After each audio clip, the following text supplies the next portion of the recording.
on va maintenant essayer de couvrir un peu les avantages de Microsoft 365.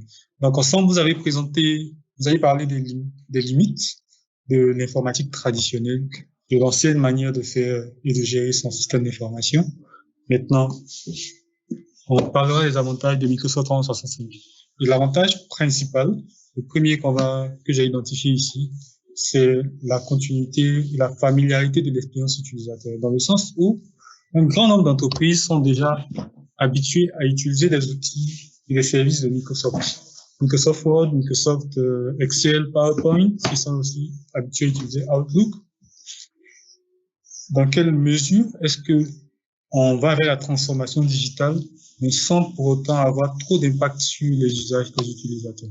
Donc, Microsoft 365 nous met à disposition un ensemble de services qui vont s'intégrer dans les habitudes des utilisateurs et rendre cette transition-là très facile. Et une fois que cette transition est faite, une fois que l'utilisateur a adopté cette nouvelle expérience, il y a un gain de productivité personnelle avec des nouveaux outils, des nouveaux usages qui sont mis en œuvre dans le cadre des solutions qui seront disponibles.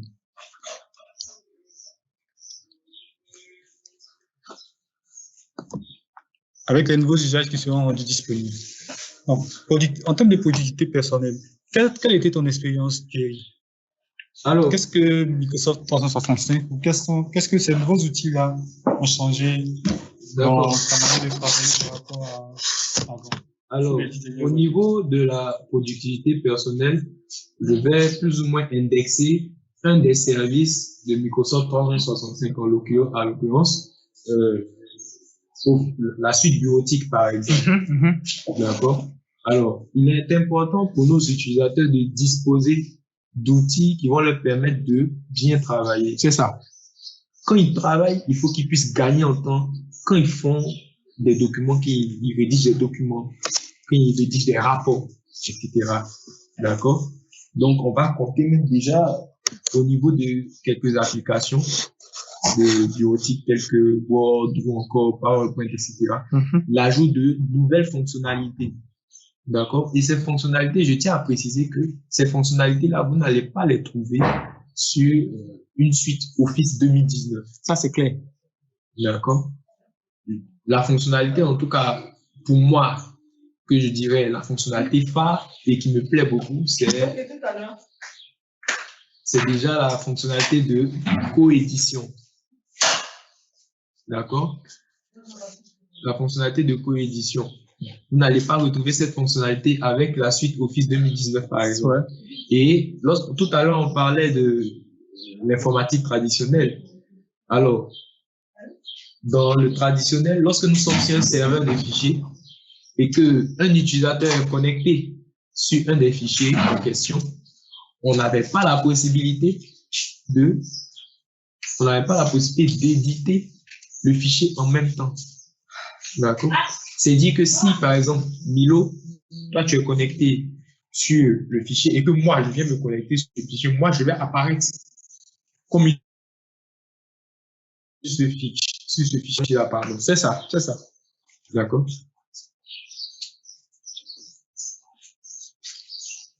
Alors, donc, c'est déjà un peu ça.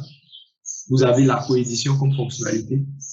D'accord? Permettre à plusieurs utilisateurs déjà de pouvoir interagir sur un même fichier. D'accord? Vous avez également des fonctionnalités telles que le concepteur que vous allez retrouver déjà dans le PowerPoint. Alors, il y a beaucoup de fonctionnalités, mais bon, je pense que je vais passer la parole. Et pour parler du concepteur, par exemple, vous remarquerez que dans cette présentation, par exemple, nous avons juste, il me semble qu'on avait perdu la connexion. Ok. Donc, je disais que dans la présentation qui est en cours de diffusion actuellement a été réalisée avec PowerPoint, juste avec du texte. Donc, tous les graphismes, l'agencement, tout ça, c'est le concepteur PowerPoint qui l'a proposé. Et donc, il y a la productivité personnelle qui a été améliorée avec cette nouvelle expérience utilisateur, il y a aussi la collaboration. Donc, la collaboration entre les différentes équipes, la collaboration entre les différentes personnes. Et en termes de collaboration, on a quelques outils.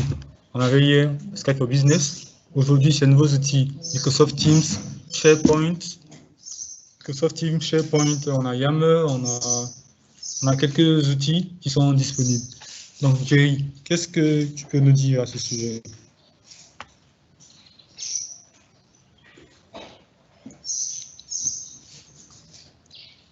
Ou quelle était ton expérience de collaboration dans les entreprises pour lesquelles tu as déjà fait des déploiements, que tu as déjà accompagné? Quels sont les outils qui sont les plus utilisés? Les outils pour... Les outils qui sont les plus utilisés, qui sont les plus en vogue dans les entreprises que tu as eu à accompagner pour la collaboration.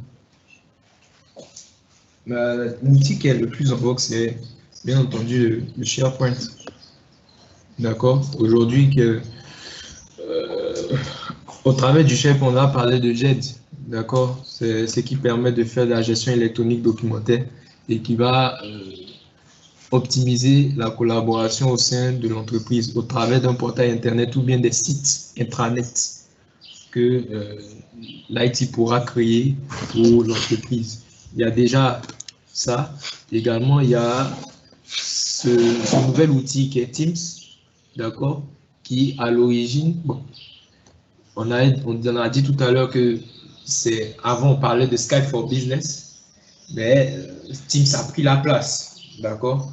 Il faut savoir que Teams, c'est en fait un outil fédérateur qui fédère les fonctionnalités de Skype for Business et les fonctionnalités de SharePoint. Donc, vous avez à la fois de la communication unifiée et de la collaboration au travers de Teams. D'accord? Donc, vous avez plusieurs outils, enfin, fonctionnalités disponibles au niveau de Teams. D'accord? Et je pense que ce qui peut permettre de mieux comprendre le fonctionnement de Teams, c'est d'avoir des scénarios d'usage. D'accord? Mais je pense que tout à l'heure, on pourra en parler au niveau des scénarios d'usage. Mais pour ce qui est des fonctionnalités, en tout cas de collaboration, qui sont les plus utilisées, c'est ce que j'ai déjà rencontré. D'accord. Donc, effectivement, Teams est beaucoup utilisé dans les entreprises, ainsi que SharePoint. Mais moi, personnellement, j'ai remarqué une tendance à passer de SharePoint à Microsoft Teams. Et surtout avec la possibilité d'ajouter des applications dans Microsoft Teams, d'ajouter de nouvelles fonctionnalités, de développer des fonctionnalités dans Teams. Il y a eu une adoption qui est un peu plus accrue, surtout ces derniers temps. Et côté collaboration, avec le télétravail qui est imposé à cause de la situation sanitaire, il y a Microsoft Teams aussi qui a fait un bond. On a déjà près de 75 millions d'utilisateurs. Près de 75 millions d'utilisateurs. Et toujours en termes d'avantages de Microsoft 365, par rapport au challenge qu'on avait auparavant, au challenge sécuritaire, on a une plateforme qui est conçue dans le but d'apporter déjà de la sécurité, comment on peut le dire, sécurisée par design.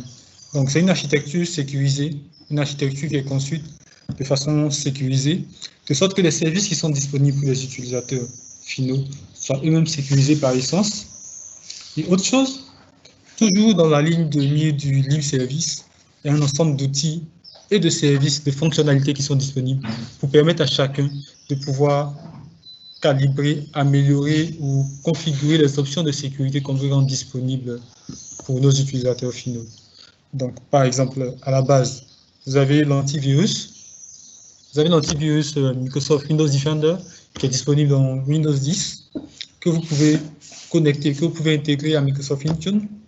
Et vous pouvez, par ce moyen-là, faciliter la gestion de vos postes de travail à partir de Microsoft Intune, définir des politiques d'antivirus à partir de Intune. Vous avez ATP, donc ça c'est juste pour la protection des périphériques. Vous avez Azure ATP, qui est aussi disponible, qui peut vous permettre de sécuriser les communications, de sécuriser les liens qui sont reçus, par exemple, dans les emails. Lorsque vous avez des campagnes de spamming dont vous êtes sujet, Azure ATP peut vous aider à vous en prémunir.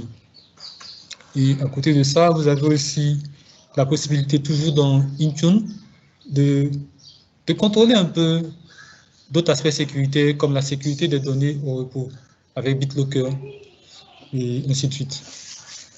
Je vais ajouter un élément. Ça permet déjà d'enrôler les appareils d'entreprise et les appareils build. D'accord? Les appareils build, c'est Bring Your Own Device. Ce sont des appareils qui sont utilisés par l'utilisateur. Enfin, c'est l'appareil personnel de l'utilisateur. D'accord? Donc, Intune a la possibilité d'enrôler également les appareils personnels des utilisateurs. Mais il fait la part des choses. D'accord?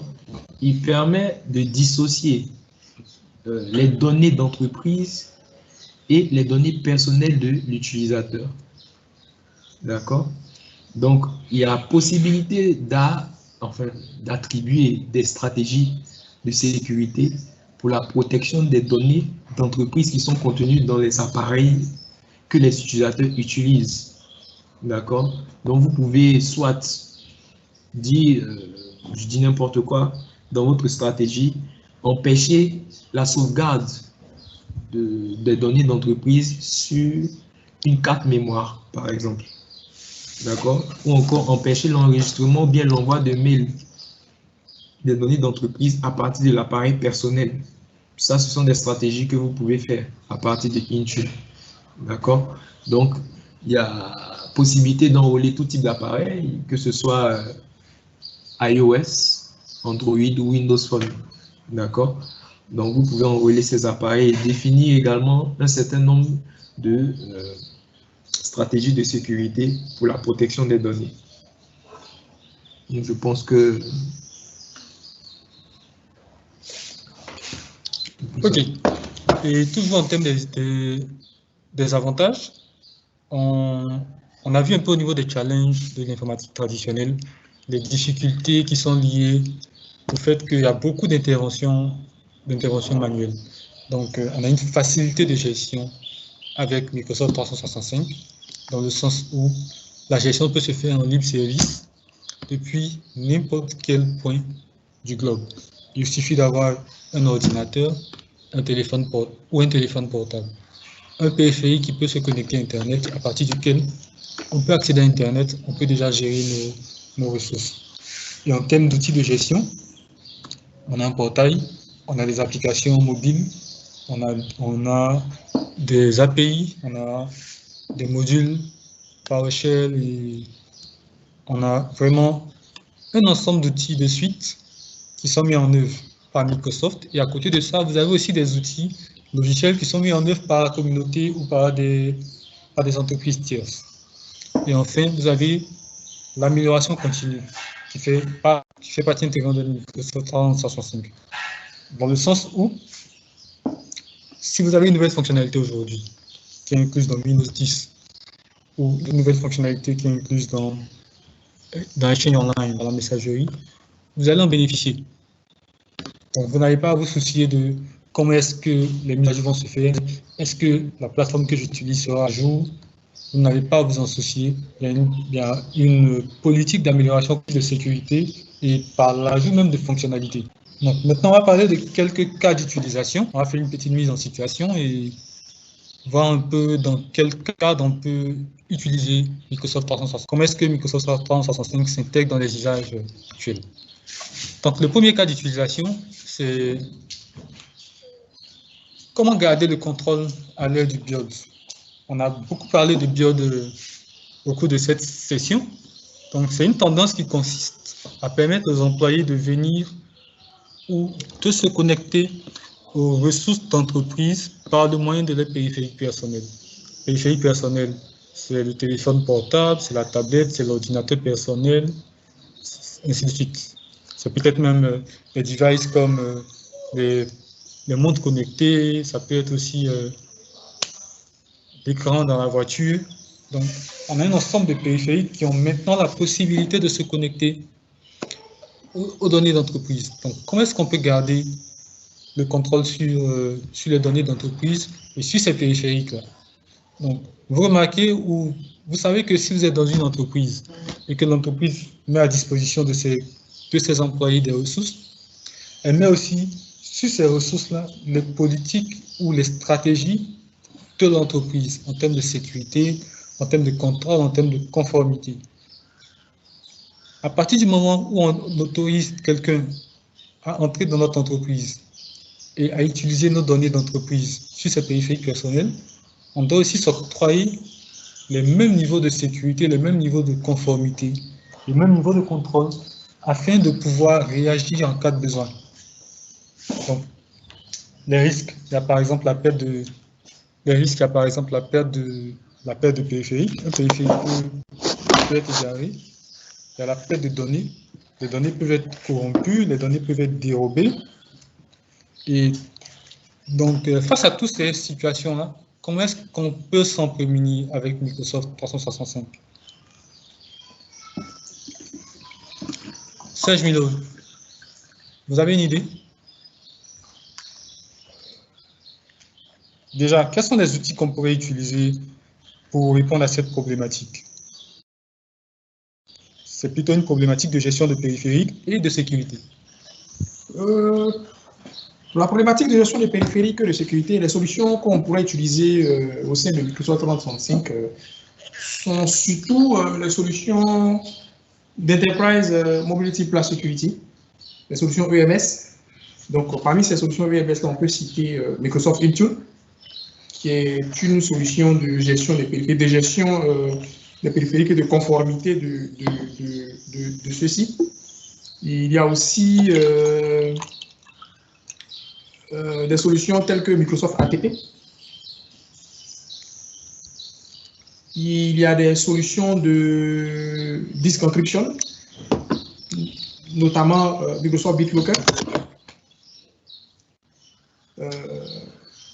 Voici un peu quelques solutions disponibles au niveau de la solution Enterprise Mobility Plus Security qui nous permettrait de pouvoir sécuriser les différents devices sur le périphérique que nous utilisons. Maintenant, pour la sécurité au niveau des données, je parlerai plutôt de la solution qu'on appelle Azure Information Protection, que j'adore particulièrement parmi toutes ces solutions parce que c'est une solution qui est tellement intéressante. Ça vous permet de pouvoir bloquer, de pouvoir restreindre l'accès à l'information, de pouvoir privilégier certains par rapport à d'autres personnes, par rapport à...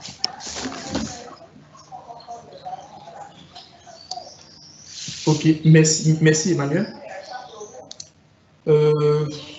Donc, à côté de Azure Information Protection, il y a aussi Microsoft Intune, qui permet aussi de pouvoir aussi sécuriser les données. D'accord. Donc, si j'ai bien compris, pour garder le contrôle des périphériques personnels des utilisateurs, surtout dans le cas de la multiplicité des périphériques personnels, pour garder le contrôle, on va recourir aux outils de sécurité, aux outils de gestion des périphériques mobiles, aux outils de gestion de déploiement d'applications, de mise à jour et de sécurité. C'est ça. Ces outils que tu as cités. Est-ce que vous avez déjà été impliqué dans des projets qui allaient dans ce sens? Je pense que parmi ce que Serge a cité, il ne faut pas oublier la problématique de l'accès. D'accord? Donc, il y a également une sécurité des identités. L'accès à quoi? L'accès à la donnée. Ah, l'accès à la donnée, l'accès au périphérique. Voilà. Donc, sur l'identité en tant que telle. Sur l'identité. Ok, super. D'accord? Parce que vous avez ce qu'on appelle l'accès conditionnel que vous pouvez utiliser dans Intune, qui va vous permettre de définir les appareils à partir desquels les utilisateurs peuvent se connecter. D'accord? Vous pouvez exiger que l'appareil soit un appareil conforme, que l'appareil soit un appareil peut-être de type iOS ou bien de type Android. Enfin, vous pouvez définir la nature de l'appareil et en fonction de la nature de l'appareil, autoriser ou bien refuser l'accès au service cloud que vous avez. Ça peut être un service de messagerie, ça peut être l'accès à OneDrive, ça peut être l'accès à SharePoint Online, etc. D'accord? Donc, il faut dire que le Intune dont on parle là, il a beaucoup de fonctionnalités, d'accord? Il a vraiment beaucoup de fonctionnalités, mais pour pouvoir gérer les appareils à partir de Intune, le premier élément à faire, c'est l'enrôlement. D'accord? Il faut pouvoir inscrire l'appareil au niveau de Intune. D'accord? C'est une inscription à la gestion Intune qu'il faut faire. Donc, à ce propos, vous avez même déjà des applications dans les différents stores des téléphones, que ce soit iOS, l'Apple Store, le Google Store, enfin le Play Store. Vous avez une application qu'on appelle Microsoft Intune Portal et c'est à partir de cette application que vous pouvez déjà faire l'enrôlement. Donc, une fois que l'enrôlement se fait, vous pouvez maintenant définir les stratégies à appliquer sur la enrôlée. Est-ce que vous comprenez? D'accord. Donc, c'est un élément que je voulais signifier en fait. D'accord. Maintenant, Jerry, est-ce que tu as déjà participé à des projets au cours desquels tu as accompagné des clients dans ce sens? Oui. Alors, est-ce que tu peux nous partager un peu ton expérience? Alors, déjà, il s'agissait, si j'ai bonne mémoire, il fallait déjà utiliser Intune pour gérer les téléphones, les périphériques mobiles des utilisateurs. Ce client avait la solution SCCM qui permettait déjà de gérer les ordinateurs au niveau de son organisation. Mais il voulait également gérer les appareils mobiles. D'accord? Il voulait également gérer les appareils mobiles. Donc, il fallait déjà passer par l'enrôlement des appareils des utilisateurs. À ce niveau-là, on a la possibilité de définir, d'accord, si l'appareil est un appareil d'entreprise ou si l'appareil est un appareil personnel. D'accord? En fonction de ce type d'appareil, qu'il soit appareil d'entreprise ou appareil personnel, il y a des paramètres de confidentialité qui sont configurés sur l'appareil. Vous comprenez? Donc, si c'est un appareil personnel, Intune va permettre de séparer la gestion des données. Quand je dis la gestion des données, c'est-à-dire la gestion des données personnelles de l'utilisateur et la gestion des données d'entreprise de l'utilisateur. Très bien. Et c'est sur la gestion des données d'entreprise que vont s'appliquer les différentes stratégies de sécurité que vous aurez à configurer sur Intune. Donc, parmi ces stratégies, je parlais tout à l'heure de l'accès conditionnel, par exemple. J'ai également parlé de si, par exemple, vous voulez empêcher la sauvegarde des données d'entreprise sur une carte mémoire, etc. Donc, voilà. Donc, c'était déjà un peu ce retour-là. D'accord. Un retour d'expérience en tout cas. Merci beaucoup, Jerry. Moi, j'ai un retour d'expérience notamment sur ces solutions, mais pas particulièrement sur Microsoft Intune. C'était sur les versions, je peux dire la version on-premise. Sur une solution qui permet éventuellement de pouvoir gérer aussi, de pouvoir utiliser les périphériques qu'on appelle toujours System Center Configuration Manager. Maintenant dénommé Microsoft Endpoint Manager. Voilà. Donc, cette solution m'a permis surtout de pouvoir sécuriser surtout l'accès, de pouvoir gérer la conformité de ces différents périphériques. Notamment les périphériques dans le temps, c'était des ordinateurs portables, des ordinateurs bureaux. C'était des périphériques qui devaient utiliser les systèmes d'exploitation tels que Microsoft Windows. Donc, via System Center Configuration Manager, on a eu à appliquer certaines actions que Microsoft Intune aujourd'hui prend en compte. Donc, Microsoft Intune, par rapport à System Center Configuration Manager dans le temps, est beaucoup plus complet. Et vu que c'est une offre de service basée sur le cloud, il est beaucoup plus large. Il prend en compte des périphériques mobiles qui tournent sur différents systèmes d'exploitation. C'est ce qui est beaucoup plus intéressant. En plus de ça, il est couplé, il est dans la suite de Microsoft 365. Donc, il y a l'interopérabilité qui permet d'enrichir éventuellement sa base de données et de rendre l'application, de rendre la solution beaucoup plus robuste. D'accord, merci à vous. Donc, un deuxième cas d'utilisation, c'est le télétravail. Donc, prenons le cas d'une entreprise aujourd'hui, une société qui a 2000, 3000 employés, 4000, disons, une société qui a même 300 employés. Déjà, c'est un cas assez typique, facile à retrouver. Donc, une entreprise de 300 employés. Et cette entreprise-là, elle fonctionne déjà avec des applications qui sont disponibles en local. Donc, les applications étaient installées à l'intérieur de l'entreprise sur des serveurs et les gens avaient besoin d'aller au travail et pour y accéder.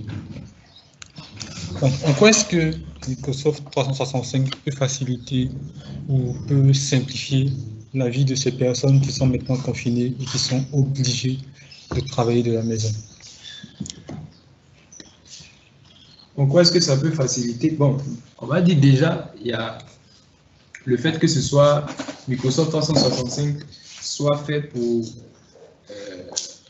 qu'on puisse y accéder à partir de n'importe quel appareil, peu importe l'endroit où on se trouve. D'accord? Donc, nous pouvons être à la maison. On n'est pas obligé d'être connecté à un réseau local d'entreprise pour pouvoir accéder à nos données d'entreprise. D'accord? Nos données sont stockées sur OneDrive. Nous nous connectons à partir de notre tablette, du téléphone, l'ordinateur portable à la maison. Et nous pouvons accéder à ces données-là. Exactement. Entre autres, pour les applications qui sont disponibles exclusivement en local, on a la possibilité, par exemple, de déployer les services remote desktop, donc les services de bureau à distance. Une fois qu'ils seront déployés, on a la possibilité de sécuriser l'accès à ces services-là par le moyen de Azure AD Application Proxy. Donc, Azure AD Application Proxy va fonctionner un peu comme un reverse proxy qui va donner la possibilité à nos utilisateurs, à nos utilisateurs internes d'accéder aux applications internes d'entreprise qui ne sont pas publiées sur Internet directement. Donc, on peut même le faire sans avoir un firewall qui est configuré pour l'occasion. Et il va installer des agents sur des serveurs locaux qui vont faciliter l'accès des utilisateurs distants. Et l'avantage ici, c'est que on va pouvoir utiliser nos identités qui sont disponibles dans Azure AD, dans le cas de Microsoft 365. Et avec ces identités, on pourra mettre la sécurité qui va avec, dans le sens où on pourra mettre des accès conditionnels, on pourra bénéficier de la double authentification et on pourra par exemple s'assurer que l'utilisateur est en train de se connecter depuis un périphérique supporté, un périphérique qui est conforme aux exigences de l'organisation.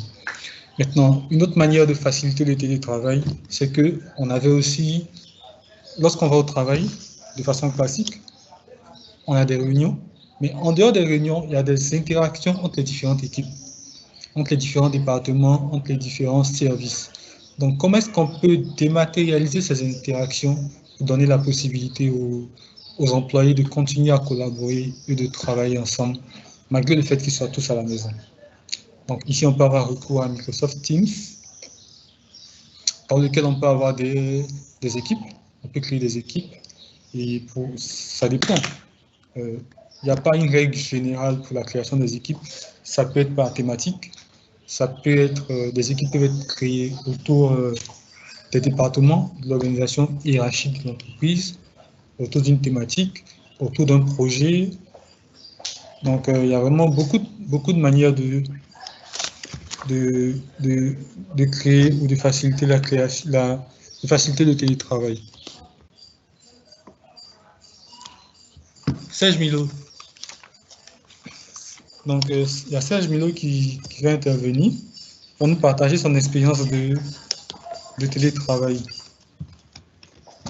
Donc, Serge Milo, que je rappelle, il est consultant et en tant que consultant, il travaille pratiquement en remote, pratiquement la moitié du temps. La moitié du temps, pratiquement. Donc, Serge, comment est-ce que tu vis le télétravail, surtout à l'ère de la crise sanitaire liée au Covid-19? Merci Emmanuel. Je pense que avant même l'ère du Covid, j'étais déjà en télétravail. Je travaillais beaucoup en télétravail, donc j'ai mon outil, j'utilisais Microsoft Teams déjà, et puis ça a sorti. Donc surtout pour pouvoir travailler avec les différents partenaires, collaborer. Donc mon expérience avec Microsoft Teams, le télétravail surtout, c'est que c'est un outil qui est assez simple d'utilisation.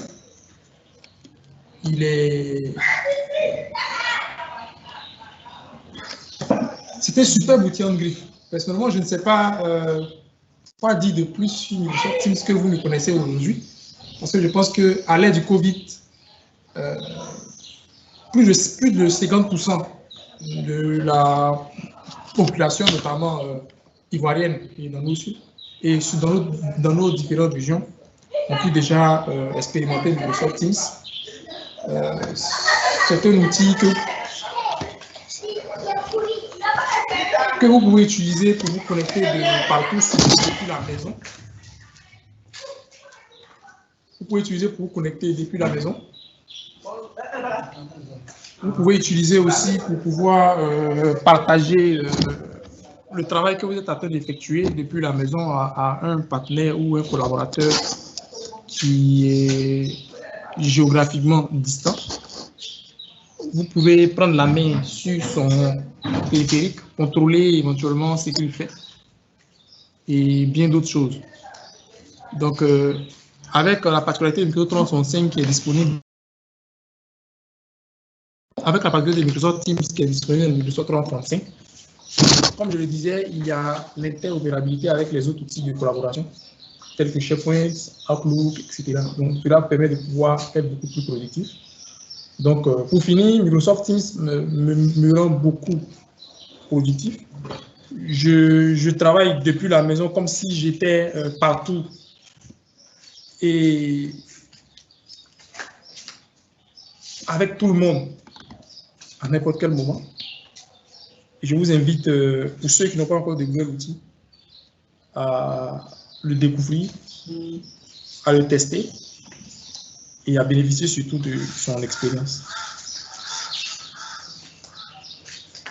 Ok, moi j'ai vécu une autre expérience avec Microsoft Teams dans le cadre du télétravail, dans le sens où, en tant que formateur, j'avais l'habitude de réaliser des formations en présentiel. Donc la quasi-totalité de mes formations avant Covid-19, c'était principalement des formations en présentiel. Et à cette époque-là, j'ai vraiment fait l'expérience de Microsoft Teams pour lancer des live events pendant lesquels j'ai commencé à faire des formations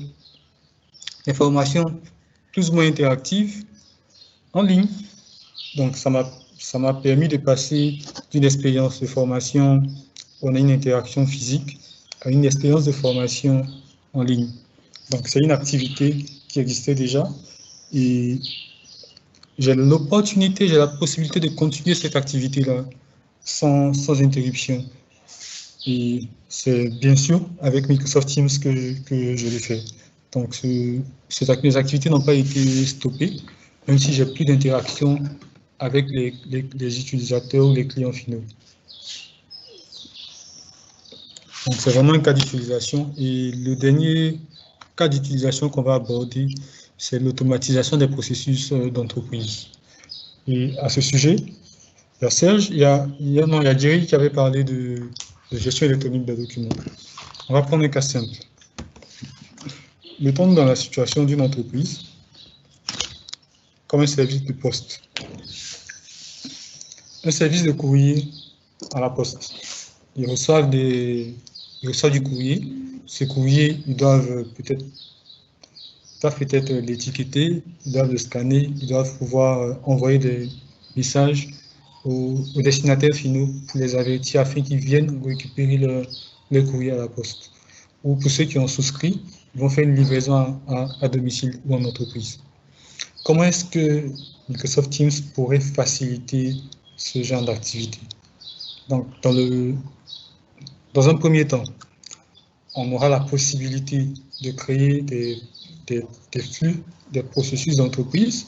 Donc, avec Microsoft Teams, on a des outils qui vont nous permettre de représenter les processus de fonctionnement au sein de l'entreprise. Donc, c'est un peu ceux qui ont utilisé auparavant des outils comme SharePoint, ils ont pu expérimenter les workflows. Et les workflows, c'était donc une manière de définir le fonctionnement de l'entreprise. C'est une manière de définir donc le fonctionnement de l'entreprise, le fonctionnement de certaines activités dans l'entreprise. Et donc, toujours avec Teams, on a toujours la possibilité de faire des workflows, mais on a aussi la possibilité de créer des micro-applications ou des mini-applications qui vont résoudre des problèmes assez spécifiques. Et ça se fait vraiment très, très simplement. Donc, parmi les outils qui le rendent possible, on a Microsoft Flow et on a les outils de Power Apps et Power Automate. Donc, Serge, qu'est-ce que tu peux nous dire à ce sujet?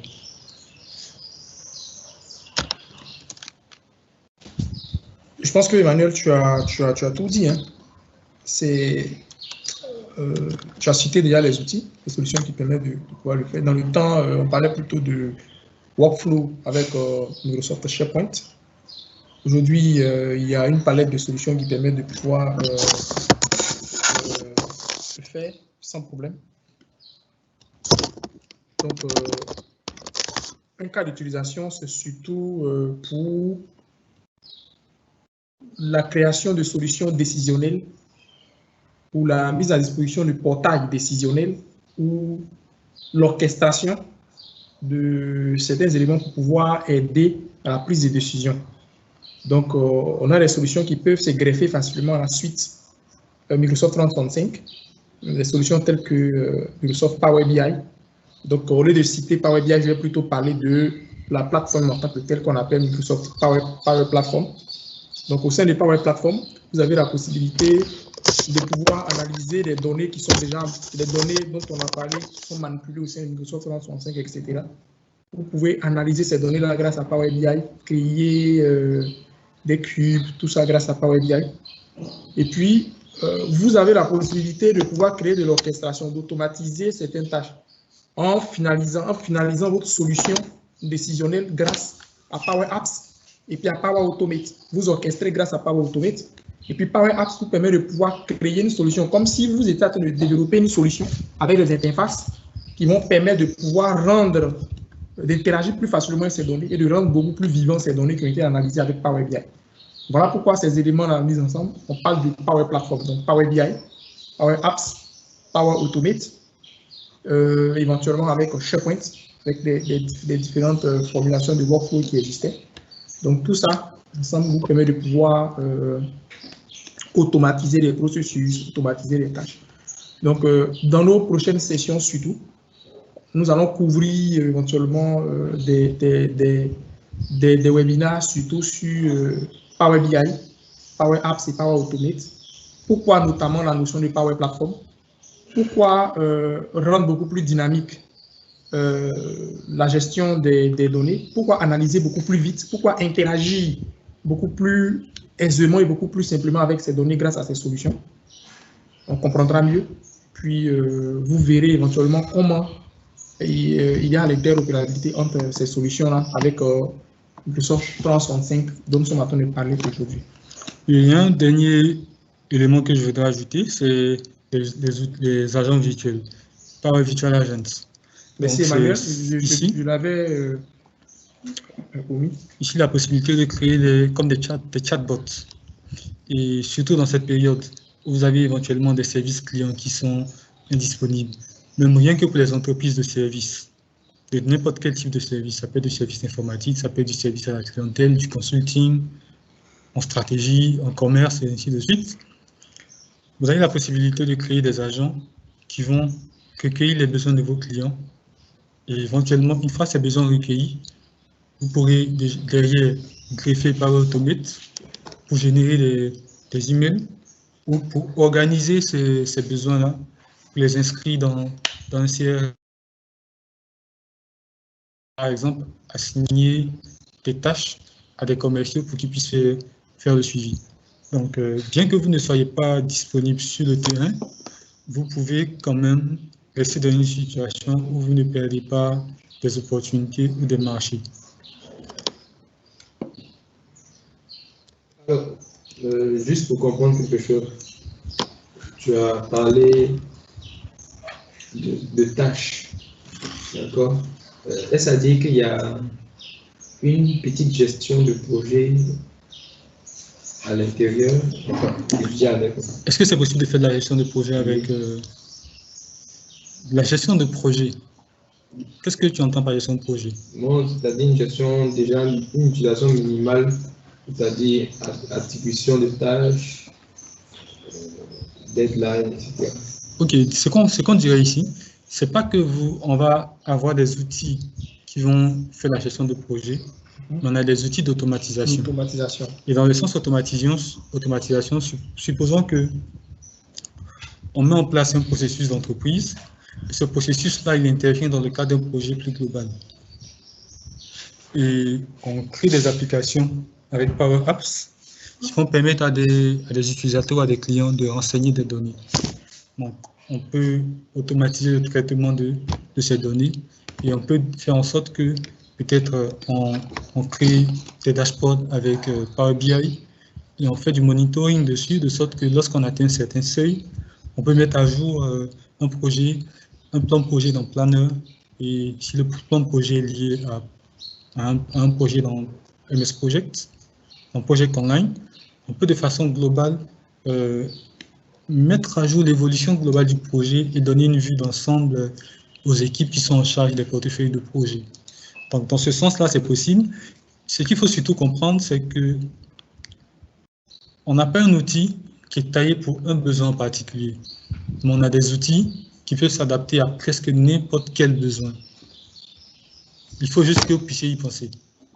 Dès que vous avez un besoin auquel vous pouvez penser, on peut avoir une solution.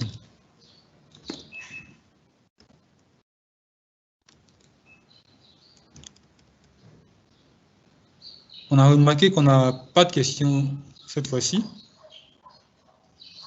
Nous supposons que l'explication est tellement claire.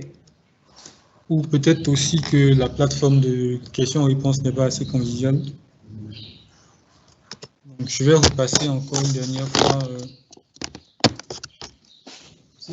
la diapositive.